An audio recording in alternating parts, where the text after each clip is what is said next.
نے کہا اللہ تبارک و تعالیٰ نے میری ڈیوٹی لگا دیا، قیامت تک اس کو میں دستا رہوں، اس کی 3 غلطیاں ہیں 3۔ اس نے کہا کہ 3 غلطیاں کون سی ہیں؟ فرمایا ایک یہ کہ جب مسجد سے اذان کی آواز آتی تھی وہ نماز کے لیے نہیں جاتا تھا،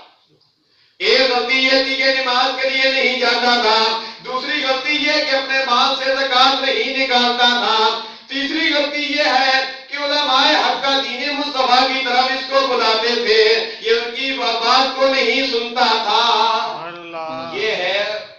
صاحب نے کہا کہ 3 غلطیاں ہیں، اذان ہوتی تھی نماز کے لیے نہیں جاتا تھا، زکات نہیں نکالتا تھا، اور علماء حق کی بات نہیں سنتا تھا۔ آج علماء حق جمعوں پر بھی بیان کر رہے ہیں، اور شیخ طریقت ابو البلال محمد الیاس قادری عطار مدد اللہ العالی